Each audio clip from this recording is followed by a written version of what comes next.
à toutes et merci encore à Ecosae de nous accueillir aujourd'hui. Moi, je vais vous présenter ma seconde étude intitulée Peindre avec la transparence. Cette dernière, elle s'inscrit dans la continuité de mes travaux de recherche précédents, au cours desquels j'ai abordé les questions des peintures sous verre, en mettant en lumière la complexité de leur conservation liée à leurs particularités techniques. Avant d'approfondir ce sujet, je souhaite vous définir brièvement ce qu'est qu'une peinture sous verre. Très pratiquée lors de la Renaissance italienne suivant l'évolution du travail verrier, cet art va connaître son apogée au XVIIe siècle en Europe occidentale, où les centres de production vont se multiplier et s'industrialiser. Donc c'est un art qui est accessible à un large public et qui devient des souvenirs, des héritages familiaux et des images de dévotion. Elles vont prendre place dans des intérieurs à la fois bourgeois et modestes. Ainsi, on observe la naissance de deux styles très distincts, la peinture dite savante et la peinture dite populaire, qui se distinguent donc par leur esthétique très marquée. Ce qui m'a attirée dans cette technique, c'est que traditionnellement, tous les supports d'images peintes disparaissent à notre vue lorsque l'œuvre est achevée. C'est en cela que réside la singularité de cet art, où justement le verre va jouer à la fois le rôle de support et de vernis protecteur. En effet, la peinture sous verre, c'est une image peinte à froid directement au recto d'un support rigide et transparent et qui est destiné à être contemplé directement au travers de ce dernier.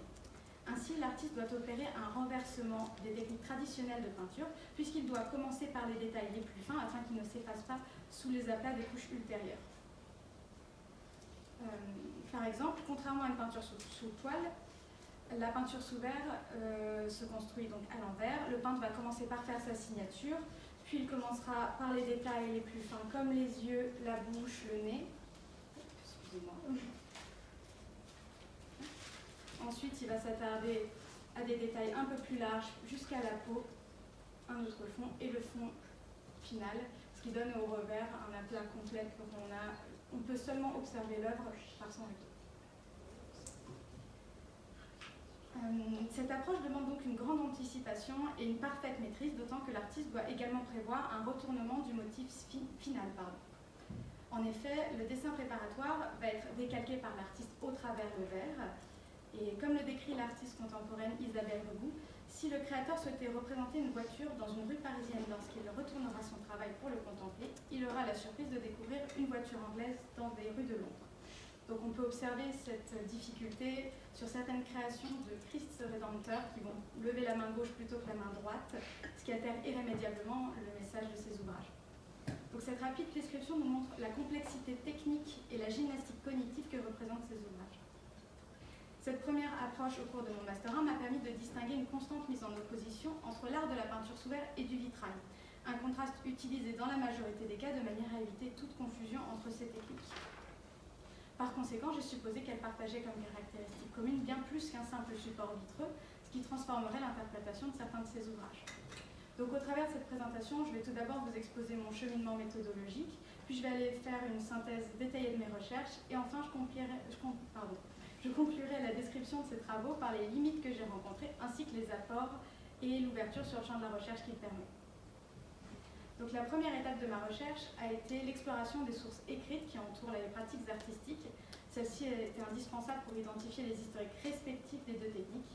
Cependant, il faut savoir que la majorité des ouvrages abordent de manière séparée la peinture sous verre et le vitrail, et les rares cas qui les traitent conjointement se concentrent sur leurs oppositions. Néanmoins, quelques ouvrages techniques les examinent en considérant leurs similarités. Et donc cette première étape de recherche m'a permis d'identifier donc les principales différences entre ces deux arts, notamment la nature de la peinture, qui est majoritairement à froid pour les peintures sous verre, c'est-à-dire sans cuisson, et à l'inverse vitrifiée pour les vitraux. De même, le vitrail est un art dit monumental, alors que la peinture sous verre va adopter plus majoritairement une taille restreinte, et ça c'est dû à cause du geste d'autocontrôle. Lorsqu'un peintre sur toile va se reculer pour regarder l'avancée de son travail en général, le peintre sous verre devra retourner son support en permanence, ce qui fait que la taille des ouvrages dépasse rarement la taille d'un avant-bras. Une autre distinction, c'est les interactions avec la lumière. Les peintures sous verre, elles sont faites pour être appréciées de manière rapprochée sous lumière diffuse, et donc les reflets vont devenir une composante intégrante de l'œuvre. À l'opposé, les vitraux se révèlent pleinement sous une lumière traversante. Cette étude a en outre nécessité donc de nombreux échanges avec des professionnels issus du domaine du vitrail et de la peinture sous verre qui ont enrichi ma compréhension des techniques. Ces derniers ont par ailleurs encouragé des expérimentations personnelles.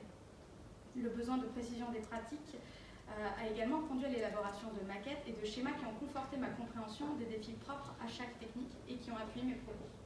Ici, vous avez un exemple d'observation sous différentes lumières et les reports d'un motif sur une peinture sous verre et sur un verre plus coloré. Ces diverses recherches m'ont conduit à structurer cette étude en 3 parties distinctes. Donc la première s'axe sur l'historique des pratiques artistiques. Celle-ci nous offre l'opportunité d'établir des liens significatifs entre les 2 cercles d'artistes concernés, ce qui était un point essentiel pour pouvoir envisager de possibles contaminations techniques. En effet, certains artistes étaient connus pour avoir pratiqué ces 2 techniques, même si elles étaient très différentes. Et cela m'a permis de conclure que l'utilisation d'un support similaire a pu faciliter l'expérimentation et les communications techniques, ainsi que la réorientation des artistes. En d'autres termes, les peintres vitraillistes ont pu intégrer des éléments propres à leur pratique dans la peinture sous verre et réciproquement. C'est un fait qu'on peut observer sur cet ouvrage. À gauche, vous avez le vitrail et à droite la peinture sous verre illustrant le massacre des innocents et qui reprennent vraiment les mêmes traits principaux de construction. Par ailleurs, la création de frises chronologiques m'a permis d'avoir un aperçu des moments d'apogée et de chute de ces pratiques pour comparer leurs historiques. Et comme on peut le voir, la période d'apogée de la peinture sous verre ne chevauche absolument pas celle du vitrail. Donc on peut imaginer que comme les artistes partageaient les mêmes ateliers, ils pouvaient se reconvertir selon la demande. Les résultats de ces études ont conduit à l'élaboration d'un tableau qui répertorie les analogies et les divergences entre ces pratiques, donc vous avez une synthèse ci-contre. Cette construction m'a permis d'avoir un aperçu général de la proximité de ces arts, que ce soit au niveau du visuel, des techniques, des besoins en termes de conservation et restauration, mais également l'organisation de leurs ateliers. Donc ces éléments ont été essentiels à la structuration du développement de mon mémoire, et j'en aborderai quelques-uns dans les prochains instants. Donc ensuite, je me suis focalisée sur les techniques des peintures sur et sous verre. Et malgré des oppositions dans la sélection des supports, dans l'interaction de la couche picturale avec la lumière, ces techniques présentent un bon nombre de points communs. Parmi ces similitudes, on note notamment la construction des couches picturales, comme on peut le voir ci-contre. À gauche, donc, on a le travail d'un peintre vitrailliste qui va commencer par faire son lavis, alors que le peintre sous verre va poser ses premiers traits. À la seconde étape, ça s'inverse. La troisième, tous les deux vont chercher à faire des retraits de matière pour créer des points de lumière. Puis on va intensifier les traits et on passe à la coloration qui va être partielle pour le vitrail et totale pour la peinture sous verre. Et comme on peut le remarquer, on a donc un retournement de la peinture sous verre puisque la face peinte devient l'arrière et le vitrail, la face peinte, reste celle à l'avant. Donc on retrouve également l'utilisation du revers à la fois comme une surface d'expression artistique et de préparation, mais également l'emploi de la peinture à froid. Cette dernière, dans le vitrail, peut prendre la forme de retouches, de création temporaire, d'ajouts colorés ou encore d'aide à la construction en revers. De même, des peintures sous verre présentent parfois des traces de grisaille vitrifiée pour définir les premiers traits de ces œuvres. Donc juste ici, vous avez une œuvre un peu particulière qui s'appelle La Cécité de Tobie. C'est un ancien vitrail qui a la particularité d'avoir été converti en peinture sous verre par l'ajout d'une couche picturale blanche en son revers, ce qui va illustrer la proximité de ces ouvrages, de ces techniques, et leur héritage commun. Enfin, notre étude s'est attachée à déceler une possible proximité entre la peinture sur et sous verre au travers des gestes de conservation-restauration. Les ouvrages sont en partie en proie à des altérations parfois similaires, cependant leurs origines et leurs besoins en matière d'exposition ainsi que leur résistance au climat divergent considérablement. En ce qui concerne les retouches, là encore des analogies sont observables. En effet, la retouche d'un vitrail peut être réalisée sur un verre de doublage, ce qui permet d'éviter donc une recuisson qui pourrait remettre en cause l'intégrité de la pièce. Dans le cas d'une peinture sous verre, retoucher à même la couche picturale est également évité de manière à ne pas impacter la translucidité et la visibilité de certains détails. Ainsi, les retouches sont réalisées à même une feuille glissée sous la couche picturale et dans l'encadrement. Traditionnellement, cette feuille elle est utilisée pour opacifier l'ouvrage, comme vous pouvez le voir juste ici. On a glissé une feuille noire et une feuille générale blanche.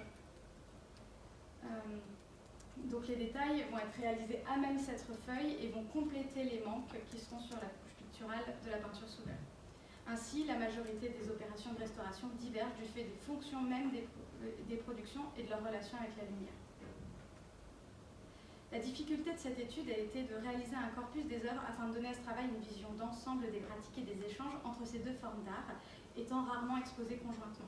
Ainsi, deux types d'institutions ont été analysés de manière à observer les différences en termes de médiation, de conservation et de restauration de ces ouvrages. D'une part, les institutions muséales, dont le musée de Cluny qui conserve les vitraux sur lesquels j'ai pu réaliser des cartographies de peinture à froid. Notre étude s'appuie également sur le Vitraux-Musée Romont, qui a la particularité d'exposer à la fois des vitraux et des peintures sous verre. C'est vraiment une rare opportunité de comparaison directe de ces arts au sein d'un même édifice. D'autre part, la conservation en édifice, donc situés dans des centres de production majeurs de la peinture sous verre, les vitraux de la cathédrale de Berne et le cloître de Muri présentent des témoignages exceptionnels de peinture sous verre à froid sur les vitraux en relation avec cette pratique. L'église paroissiale Saint-Pierre-aux-Liens, quant à elle, se démarque comme étant l'un des rares édifices à conserver actuellement une peinture sous verre contemporaine qui, de plus s'avère être monumentale. Donc cette comparaison a été essentielle pour comprendre les défis spécifiques de la conservation et de la restauration selon les environnements des peintures sur et sous verre.